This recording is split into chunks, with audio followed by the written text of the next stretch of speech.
ሄሎ ሄሎ፣ ሰላም እንዴት ነህ? እግዚአብሔር ይመስገን። ማልበል ወንደሰን እባላለሁ። ከየት ነው? ስፖርቱ ላይ አይደለሁም። ከዚህ በፊት ስፖርቱ ላይ ነበርኩኝ። የባህሬን አትሌቲክ ፌዴሬሽን ሄድ ኮች ሆኜ ሰራ ነበር። ዋው ዋው ዋው ዋው ዋው ዋው! ሰላም ነው፣ እንዴት ነህ? በጣም አመሰግናለሁ። አንዳንድ ሰዎች ስላንተ ሲነግሩኝ ወልደ መስቀል ኮስትሬ ነው ይላሉ። ግን ወደ ሌላ ሙያ ገባ፣ ወደ ሌላ ቢዝነስ ገባ፣ ሳይንሱን በደንብ ስፖርቱን በደንብ ጠንቅቆ የሚያውቅ ሰው ነው ብለው ይሉኛል። የቬልቪው ሆቴል ባለቤት? አዎ፣ አትሌቶች አንተ ጋር ነው የሰነበቱት? በጣም ነው የተናደርኩት፣ እውነት ለመናገር በመጣው ውጤት። እኛ ማድረግ ያለብንን ነገር ሁሉ ነገር አድርገን ሸኝተናቸው ነበር ከቬልቪው። ግን በመጣው ውጤት በጣም ነው ያዘንኩት። ያው ራሱን የቻለ ያው የሁሉንም አስተያየት እየሰማው ነበር። በቀደምታም እከታተልሃለሁ፣ አመሰግናለሁ። እና እየሰማው ነበር የነበረው። ምንድን ነው ጥሩ ነው፣ የሁሉም የራሱን የሆነ ሀሳብ መስጠቱ ምናምኑ ጥሩ ነው። አትሌቶቹ ላይም አሰልጣኞቹም ላይ ፌዴሬሽኑ ላይ ሁሉም ጣት ነው እየቀሰረ ያለው እና እሱ በአንድ በኩል ያው ሀሳብን ለሚሰማ ሰው ጥሩ ነው እንደዛ ማለት። ግን በብዛት ደግሞ እኛ ሀገር ላይ የተለመደ ነው። ያው የእኛ ሀገር በጣም የተለመደ የመጣ ነገር ነው እና እሱ ብዙም የሚጠቅም አይመስለኝም። እና ምን እናግዝ፣ እንዴት አድርገን እንስራ ወደሚለው ነገር ላይ ቢገባ የተሻለ ነገር ነው። እኔም በበኩሌ ከዚህ በኋላ ያው ፌዴሬሽኑ አክሴፕት የሚያደርገኝ ከሆነ ከፌዴሬሽኑ ጋር ተጠግቼ በጣም መስራት አለብኝ። በጣም ነው ያዘንኩት። ምክንያቱም የኢትዮጵያ አትሌቲክስ ከተወሰነ ዓመት በኋላ ይሄ አሁን እንኳን ያገኘነው ሜዳሊያ ይጠፋል። አካሄዱ ጥሩ እንዳልሆነ አውቃለሁ። በጣም ብዙ ነገር ተጠግቼ ብዙ ነገር ሰምቻለሁ፣ ብዙ ነገር አይቻለሁ። አካሄዱ በጣም ሮንግ ነው። ስለዚህ አሁን የመጡት ቲሞችም አንድ ላይ ሆኖ ያው አክሴፕት የሚያደርጉኝ ከሆነ ገብቼ ላገዛቸውና ልሰራ በጣም ፈቃደኛ ነኝ።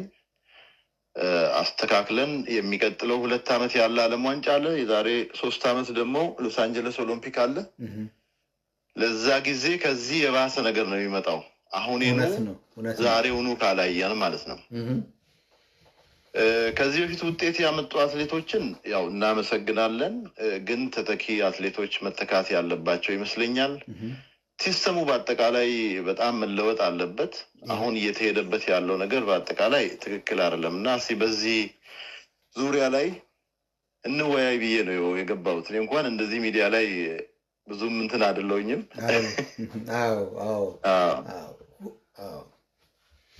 ሁለት ሰው ስላንተ በጣም ነግሮኛል። በጣም የሚገርም አሰልጣኝ ነው ብሎ ነግረውኛል። እና ውጤቶችህንም አይቻለሁኝ። ማለት እኔ ስታሰለጥን አልደረስኩብህም። የምትኖረውም ውጭ ነው፣ ስዊዘርላንድ ነበር የምትኖረው አይደለ? ስዊዝ ነበር የምኖረው። አሁን ኢትዮጵያ ነኝ ያለሁት። ኢትዮጵያ ነው የምትኖረው። በጣም በጣም በጣም እውቀት ያለው ግን እንዴት አድርገው ወደዚህ ቦታ ላይ ማምጣት ትችላለህ? አሁን ችግሩ እኮ ምንድን ነው መሰለህ፣ ሁላችንም አሁን እንዳንተ አይነት ሰው ወርጃ ያገለግላለሁ ማለት በጣም ወርጃዋለሁ። እኔ አሁን ደራርቱ ጋር እናገራለሁ ሁልጊዜ፣ ኃይሌ ጋር የዶክተር ወልደ መስቀል ኮስትሬ ሲስተም አለ። እነኚህ ሰዎች ግን ባለሀብት ስለሆኑ ታች ያለውን ቦታ ላይ መሪ ስለመሆን ነው እንጂ የሚያስቡት ታች ወርደው የነበራቸውን ትሬንድ ሼር አድርገው ቢያሰለጥኑ ማናጀር ቢሆኑ በጣም ውስጤ ነው። ምክንያቱም ብዙ የያዙት ነገር አለ። ከዛ እነሱን ውጤታማ ያደረገ ነገር እነሱ ጋር አለ ብዬ አምናለሁኝ። እና ምን ታደርገዋለህ? እኔ እንደማስበው ሌላ ሰው አያስብም። እና ካሉበትን ቦታ አኳያ እዛ ታች ወርደው መስራትም መላፋትም አይፈልጉም። አንደኛ የአሰራሩ ሲስተሙም እንዳልከው አይፈቅድም። ግን እንዳንተ አይነት ሰው ደግሞ እኔ ውጤቶችህ ግልጽ ናቸው። ያመጣቸው ውጤቶች በባህሬን ምንም ይሄ ለማንም እውርም የሚያየው ጉዳይ ነው። እና በጣም ብዙ ሰው ነግሮኛል። ይገርመሃል። ከዛ በኋላም ሰው ጠይቄ 2 ትልልቅ ሰው ነው የነገረኝ። ከዛ በኋላም ጠይቄ ያመጣቸውን ውጤቶች ሁሉ ነገር እንትን ስል በጣም ይገርመኛል። እና ታዲያ እንደዚህ አይነት ሰዎች እንዴት ነው ማግኘት የሚቻለው? በጣም ግን ሳላመሰግንህ አላልፍም። እንዲህ የኔነት ስሜት ተሰምቶህ እንደዚህ መተህ እንዲህ አገለግላለሁ ብለህ ማለትህ በጣም በጣም በጣም ልትመሰገን የሚገባ ሰው ነህ። ግዴታ ነው። እድልም ይሰጡሃል ብዬ አምናለሁኝ። እድልም ይሰጣሉ ብዬ አምናለሁኝ። እንደው ግን ስናመጣ አሁን እኔ እንደው አደራ ምልህ እንደው እድሉን ከሰጡ በጣም አሰልጣኝ ጋር ትልቁ የተቸገርንበት አሰራር የግል ፍላጎት ነው። በቃ የግል ፍላጎት አንዱ ላይ መረማመድ። ይሄ ምን ያመጣብን ነው? ችግር ያመጣብን ነው። ገብቶሃል አይደል? ችግር ያመጣብን ትንሽ ከፍ ያለ አትሌት ካለ ሳንቲም ያለው ካለ ያንን ወደሱ ብቻ የማሸርገድ እንደዚህ አይነት እንዳንተ አይነት ሰዎች ቢመጡ ግን ሁሉን እኩል አድርገው ያያሉ ብዬ አስባለሁ። የኢኮኖሚ ችግር የለም። አንዱ ትልቅ ስፖርታችን የገደለው የኢኮኖሚ ችግር ነው። ምን አለ መሰለህ እኔ አሁን በጣም አንዱ እና ትልቁ ዋናው ክፍተት ነው ብዬ ያየሁት ነገር የኮቺንግ ቲሙ ላይ ነው።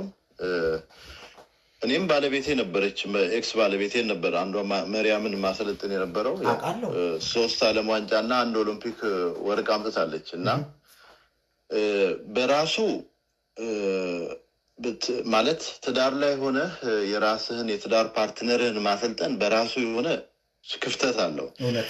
ምክንያቱም ስፔሻሊ የኛ ሀገር ሰው ሁለቱን ለይቶ ማየት አይችልም። ፕሮፌሽኑንና ከጀርባ ያለውን ህይወት ለሁለት ለይቶ የማየት ክፍተቶች ይኖራሉ። ምክንያቱም ይረብሻል ለማለት ፈልጌ ነው። ምክንያቱም ኮች ስትሆን ስትቆጣም ገባህ ለምንድን ነው የተቆጣኝ አይወደኝም ወይ ልትል ትችላለች ማለት ነው። ለምንድን ነው ይሄንን ያልኩት? ብዙ ባሎች ናቸው የሚያሰለጥኑት ዛሬ። ትልቁ የኢትዮጵያን አትሌቲክስ የገደለው እሱ ነው። ትልቁ እውነት ይሄንን ቶሎ መፍትሄ እኔ ችሎታ ካለው አንድ ሰው አምናት የገነስ ከሱ የገነስ አይደለሁኝም። ግን ምንድነው እሱ ያየሁትን ነገር ነው የምናገረው ያለሁት። ምክንያቱም አንደኛ እኔ ሆቴልም ነበሩ የነበሩት ያየው ነበር በጣም።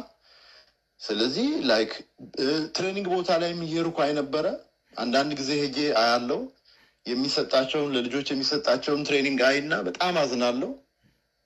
ምክንያቱም ከእውቀት ጋር የተያያዘ ነገር አይደለም። ከሆነ ቦታ ላይ ኮፒ ተደርጎ ወይንም ደግሞ ውጪ ያሉ እኔም የማውቃቸው ሰዎች አሉ። እነዛ ሰዎችም ይነግሩኛል ትሬኒንግ እኮ ኮፒ እንልክላቸዋለን በኢሜይል እና በእንትን እንልክላቸዋለን ይሉኛል። እኔ ድሮ አብረን የምንሰራ የነበሩ እንደውም ከኔ ስር ሆነው የሚሰሩ ልጆች ሁሉ አሉ ድሮ እንደዛ ይሉኛል ማለት ነው። ሃው ካም ትሬኒንግ እንዴት ነው በኢሜይል እና በዋትስአፕ እየተላከ ትሬኒንግ ሊሰጥ የሚችለው?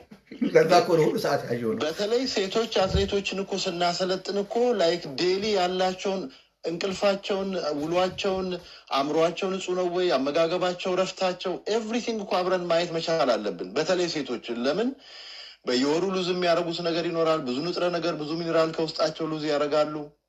እነዚህ ነገሮች ሁሉ አብረን እንትን አድርገን ነው ማምጣት ያለብን። ለእኔ ልንገርህ አንድ ነገር እኔ ቺቤትም ኪቤጎም የሮጡበትን የመጨረሻውን ሰዓት እያየው ነው። ትናንትና 5000 ሲሮጡ 2:38 ሮጠች። 1000 እንደ መሰረት እኮ 2:35 ሮጠዋል። ጥሩነሽ እና መሰረት እኮ እንዴ 2:38 መጥፎ ነው እያልኩ አይደለም፣ ግን በጣም ከባድ አይደለም።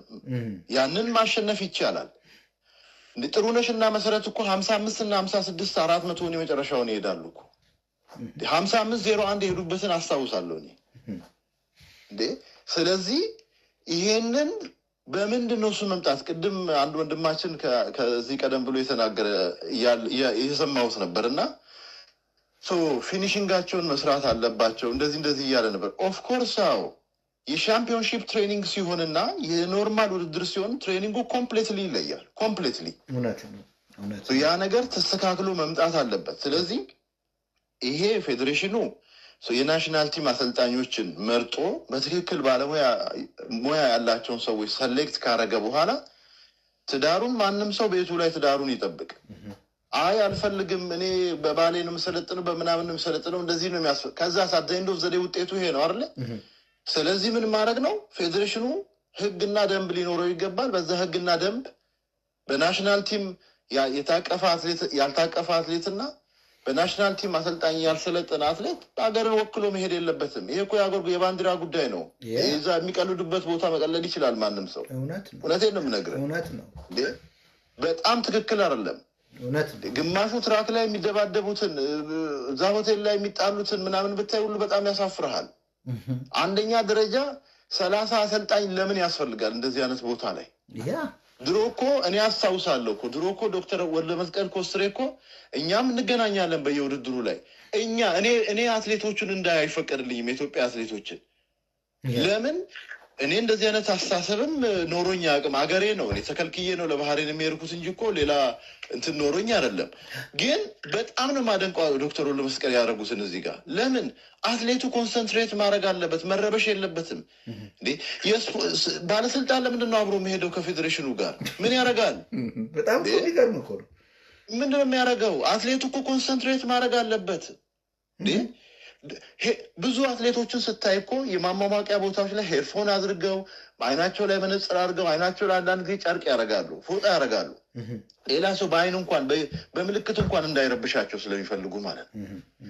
እኛ ሀገር አምና ፓሪስ ላይ የተፈጠረውን ነገር ይኸው ለሜቻ ላይ ይኸው እስከ ዛሬ ድረስ መቋቋም አልቻለም። ያንን ልጁ ለሜቻን የሚያክሩ በጣም ኢትዮጵያ ማለት ካፈራቻቸው ትልቅ አትሌት መሀል አንዱ ነው ለሜቻ። ለኔ ገና ብዙ ማምጣት የሚችል ልጅ ነው ይሄ ልጅ በጣም ግን ከ3000 መሰናክል ውጭ ራሱ ልጁ ጭንቅላቱ ተረብሾ መሰናክል ላይ እንዴት እንደወደቀ በህይወቱም እኮ መስረፉ ራሱ እና እንደገና ተመልሶ መሮጡ ራሱ እኮ የሚደነቅ ነው። ስለዚህ ይሄ ነገር ቶታሊ መስተካከል ያለበት ነገር ነው። ኮንሰንትሬሽን ይፈልጋል፣ ትሬኒንግ ሃርድ ወርክ ይፈልጋል። እኔ እንዳጋጣሚ ደራርቱ መታ ሆቴል እንዴ ምንድነው ልጆቹ ልጆቹ ወፍረዋል አልኳት። እኔ እኛ ምግብ ያው በደንብ ነው ያቀረብነው ዛና ልጆቹ ወፍረዋል። እኔ አሁን ስም አልጠራለም እንትና ብዬ እነዚህ አትሌቶች አይደለም ማሸነፍ ሊደረቡ ሁሉ ይችላሉ ብያታለሁ። ምክንያቱም ለምን መብላት ጥሩ ነው፣ ምግብ ያስፈልጋል፣ ትክክል ነው። ስራው ነው ብዙ ቦታ ሊወስድ የሚገባው መሰራት ነው ያለበት። እነ ቀነኒሳን እኮ ያለው ሲሰሩ ድሮ እኮ አብሬም ሰርቻለሁ ከቀነኒሳ ጋርም ከመሰረት ጋርም አብሬ ሰርቻለሁ። እኔ ጥሩነሽንም ስትሰራ አይቻት አውቃለሁ እና ኃይሌም እንደዛው። በጣም እኮ ከባድ ትሬኒንግ ነው የሚሰራው እኮ እንደዚህ እኮ ዝም ብሎ እየተቀለደ እኮ አይደለም እኮ የሚኬደው። እንደ ፊታቸውን አይተሃል እኮ በቃ የሆነ ብርቱካን መስለው እኮ ነው ያሉት እኮ። አይሆንም እንደዚህ እንዴ ለቁንጅና ውድድር እኮ ሄዱ ነው የሚመስሉት አንዳንድ አትሌቶችን ብታያቸው እኮ። ይሄ ትክክል አይደለም፣ ፈጽሞ መስተካከል ያለበት ነገር ነው። እውነቴን ነው። እኔ እንደዚህ ተናግሬ አላውቅም። ወጥቼ ሚዲያ ላይ ሁሉ ጊዜ ክሪቲክ አረጌም አላውቅም። በህይወቴ ማረግም አልወድም ስለማልወድ ማለት። አሁን ግን ተናደርኩኝ፣ በጣም ነው የበሸኩት። በቃ ሁላችንም እኮ በቃ እንደዚህ ይመጣብን ሁላችንም እኮ ያ እኮ ነው። እውነቴን ነው። የሚቀጥለው ዓለም ዋንጫ ቻይና እና ኦሎምፒክ ላይ ዛሬ ኬንያ አስበው 7 ወርቅ በአጠቃላይ ስንት ነው? 11 ነው 12 ሜዳሊያ ነው ያገኘችው። የኢትዮጵያን ሜዳሊያ እኮ ነው ኬንያ የሰበሰበው። እውነት ነው። ይሄ ሁሉ ትክክል አይደለም። ስለዚህ ይሄ በትክክል በደንብ አድርገን ተዘጋጅተንበት ልንሰራ የሚገባን 2 ዓመት ማለት ነገ ነው፣ ዛሬ አይደለም ማለት የዛሬ 2 ዓመት አይደለም። 2 ዓመት ማለት ነገ ነው፣ ቶሎ ይደርሳል። እውነት ነው። ስለዚህ ከዛሬ ጀምሮ ነው ይሄንን ልንሰራ የሚገባን። እኔ በበኩሌ ቀርቤ ማወራቸዋለሁ፣ ያው ስለምንቀራረብም ከሁሉም ጋር ቀርቤ ማወራቸዋለሁ። ይሄን ምንም ጥያቄ በሌለው ላግዝ እፈልጋለሁ። ገብቼ ሳግዝ ግን ማለት 100% መብት ተሰጥቶኝ ነው በማግዝበት ቦታ ላይ መስራት የምፈልገው። እንደፈለገ እያደረጉት አይደለም፣ አይሆንም። እሱ የትም ቦታ ላይ ሊያደርሰን የትም ውጤት ሊያስመጣን አይችልም። ተባረክ። ስለዚህ ናስራ 100% መብቱና መብቱ ተሰጥቶኝ ነው። ከዛ ባለፈ አትሌት እኔን ሊያዘኝ አይችልም። እኔ ነኝ አትሌትን ማዘዝ ያለብኝ እንደ አሰልጣኝነት ማዘዝ ያለብኝ። እንዴት ምን ማለት ነው? አትሌት ማለት እኮ አንድ ወታደር ማለት እኮ ወታደር ጀነራሉን ተነስቶ ያዛል እንዴ? ዛሬ ላይ እኮ የምናየው እኮ የሚገዙትም የሚያዙትም እኮ አትሌቶች ናቸው አሰልጣኞችን የሚያደርጉት። እንዴት ሳይኮሎጂካሊ ራሱ እኮ ትክክል አይመጣም። አንድ አትሌትን ውድድር ላይ ገባና ከዚህ ቦታ ተነስተህ ፊኒሽንግን ተነስ ስትመሩ አብራችሁ ተጋግዛችሁ ምሩ ብለህ ስትል እንዴት ሊታዘዝልህ ይችላል? ትሬኒንግ ላይ የማይታዘዝልህ አትሌት። ይሄ ሁሉ መለወጥ አለበት። ማንም ልንገርህ አንድ ነገር፣ ማንም አትሌት ለምን 100 ጊዜ ወርቅ የሚያመጣ አትሌት ለምን አይሆንም? ይቅር ቤቱ ይቀመጥ የማይታዘዝ ከሆነ የማይሰራ ከሆነ ይሄ ሀገር ጉዳይ ነው። ገብቶ እንደዚህ እንዴት ነጭ እኔ ዘረኛ አይደለም ሶሪ ቱ ሴይ ዛት እንዴት ነጭ ቀድማቸዋል? ለምን ቀደማቸው? ኦፍ ኮርስ ነጮች አጫጭር ስራዎች ነው የሚሰሩት፣ ጉልበት አላቸው፣ መጨረሻ ላይ ፈንቅሎ የሚሄድ ችሎታ አላቸው። የነ ቀነኒሳን የነ ኃይሌን የዝለሽን የመሰረትን የጥሩነሽን ውድድሮች ወደኋላ እንሂድና እንመልከት እስቲ። በትነው እኮ ነው የሚሄዱት እኮ። ለምን በትነው ይሄዳሉ? ትሬኒንጉንም በደንብ ሰርተው ተዘጋጅተው ስለሚመጡ በትነው ይመጣሉ። እርስ በርስ ነው ከዛ በኋላ ያለ ፉክክር። ግፋቢል አንድ ሁለት ወይ አንድ ኬንያ ነው ከኋላ ተከትሏቸው የሚመጣው። እኛ እኮ ሆ ብለን ይህንን ማምጣት እኛ እኮ ከኬንያ ጋር አንገናኝም እኮ። እኛ እኮ በጣም እንበልጣለን እኮ። እኛ እኮ ወኔያችን እኮ ከኬንያ ጋር አንገናኝም። እኔ እኮ 10 ምናምን ኬንያ አትሌቶችን አሰልጥኛለሁ። እነ ዩሱፍ አሉ በርሊን ላይ 500 እና 800 ያሸነፈው ልጅ አለ። ሌላ አለ ቢላል ታረቅ ምናምን የሚባሉ ልጆች አሉ። በጣም ጎበዝ ልጆች አድርሻለሁ፣ አውቃለሁ፣ አሰልጥኝ። ግን አይገናኝም ፈጽሞ። ፈሪ ናቸው እነሱ። እኛ እኮ የእኛ አትሌቶች እኮ ጥሩ ላይ ከሆነ እኮ አሸንፋለሁ ብሎ ይገባል እኮ። በእውነት ነው የምነግርህ። እንደዚህ አይነት ወኔ ያላቸው ልጆችን ይዘን በእንደዚህ አይነት ስርዓት አልበኝነት ምክንያት ነገሮች እንደዚህ መሆን የለበትም። በጣም ነው ያፈርኩት። በጣም ነው ያሳዘነኝ። በእውነት ነው የምነግርህ። እምነት አለኝ በአንተ። እንደው የልቤን ነው ያስቀመጥከው።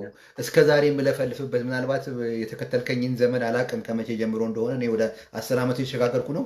ሁልጊዜ የምናገረው እኔ 1-2 ዓመት ሰማሃለሁ። 1-2 ዓመት ይሆናል አይሃለሁ፣ ሰማሃለሁ። አዎ። እና ብዙ ነገር እናገራለሁ። የሚሰማ የሚያስፈጽም የለም። በእውነት እኔ በማንኛውም ነገር ላገለግል እኔም በሙሉ ከዚህ ካለኝ ኃይል በሙሉ ለማገልገል እንትን ነኝ። እኔ ብትመጣና እንዲህ አይነት ቦታ ላይ ፈቃደኛ ሆነው አንተ በምትፈልገው መንገድ ብታግዛቸው፣ ያለ ማንም ጣልቃ ገብነት ብታግዛቸው እኔ በጣም ደስተኛ ነኝ። ስለአንተ ብዙ አውቃለሁኝ፣ ስለ ስልጠናው ስለሰራቸው ስራ። ወሬ አይደለም በተግባር ያሳየህ ነው። ከዛ በኋላ ነው አሁን ያለህን ቁጭት የምትናገረው። አሁን እኮ የቀደመው ከስራ በላይ ወሬ እኮ እየቀደመን የተቸገር ነው። በቃ ስለዚህ እባክህ ግን በጣም ሳላከብርህና ሳላደንቅህ አላልፍም። ካለህበት ቦታ ዝቅ ብለህ እንዲያገለግላለሁ። ምንም ችግር የለም። እንዳልኩህ ነው ለማገዝ 100% ሬዲ ነኝ። ማገዝ እፈልጋለሁ። ምንም ጥያቄ የለውም። ግን ሌላ ደግሞ አንድች ነገር ልጨምርላችሁ። አሁን አትሌቱ ጋርም ያለ ነገር ልንገርህ። የሆነ ነገርን ይመጡና ሚዲያዎች ጋርም ተመቶ ሚዲያዎችን ገባህ እንዲሆንኩኝ እንዲተበደልኩኝ እንደዚህ ነገር ሚዲያውም ተነስቶ ያጋግለዋል። ሚዲያውም አሁን አንተ በምሰራበት መንገድ ነው መስራት ያለበት፣ በቁጭት ማለት ነው። ለአገር ለባንዲራህ ብለህ ነው መስራት ያለበት። እውነት ነው። ኢትዮጵያ ነች እኮ እናታችን እኮ ነች። እውነት ነው የምነግርህ። እውነት ነው። ገባህ አይደለ እንዴ? ለሀገርህ ነው ተቆጭተህ እዛ ጋር ሳንቲም ስለተሰጠው የሆነ ነገር ስለሆነ ብቻ ሚዲያውም እያጋነነ ነገሮች ማድረግ የለበት፣ ማጋፈጥ አለበት። እንደውም ሚዲያም ማገዝ አለበት። ናት ኦንሊ አትሌቱ ወይ ፌዴሬሽኑ ምናምኑ ብቻም አይደለም። እኔ ብዙዎቹን እከታተላለሁ። እኔ አትሌቲክስ ደሜ ውስጥ ያለ ነገር ነው። ወደ ሌላ ነገር ውስጥም ገብቼ ቢሆንም ደሜ ውስጥ ያለ ነገር ነው። ብዙ ሰርቼበታለሁ። በጣም ትልቅ ኤክስፔሪንስ አለኝ። እግዚአብሔር ይመስገን። እግዚአብሔር ነው እውቀቱንም የሰጠኝ። እውነቴን ነው የምነግርህ። በጣም ብዙ ነገር ማምጣት መስራት ይቻላል። ስለዚህ ያው ሌላ ሰውም ካለ እኔም እንትንን አልወሰድብህ። በጣም ታይም ወሰድኩ። ብዙ ሰው ታደለ አሰፋ ወንዴ ብዙ ሰው አመስግነዋል። የሰጠኸውን ኮመንት እዚህ ኮመንቶች ላይ ያየው ነው። በጣም አመስግነዋል። ለአትሌቶች የምታደርገውን ጂም በነፃ እየፈቀድክ ያለውን ለአመት ለምናምን እኔ ሳልሰማ ቀርቼ አይደለም፣ ሳላደንቅ አላልፍም። አሁንም የምሰጠን ሰርቪስ እንዳይለይ አደራላለሁ። እንግዲህ እግዚአብሔር ያግዝ። ይሄ ስፖርተኛ ቤት ነው፣ ለስፖርተኛ የሚመች ነው። ቤልቪው ኤኒታይም ቤታቸው ነው። አቅም የሌለውም አትሌት ካለ መጥቶ አነጋግሮኝ ጂም መስራት ይችላል። በሌላ ነገርም ማገዝ ይችላለሁ። ምንም ችግር የለውም። እኔ ብዙ ሰዎች ይጠይቁኛል፣ ይስሩና ውጤት ያምጡልን። ስክሪን እያረኩኝ እነግርሃለሁ። እኔም እግዚአብሔር ይባርክህ። አመሰግናለሁ። በቃ እኔ ውጤት የመጣ ያህል ይሰማኝ። እሺ ቴንኪው። በጣም አመሰግናለሁ። በጣም እሺ ቴንኪው። ቻው። እሺ አባቴ ቻው።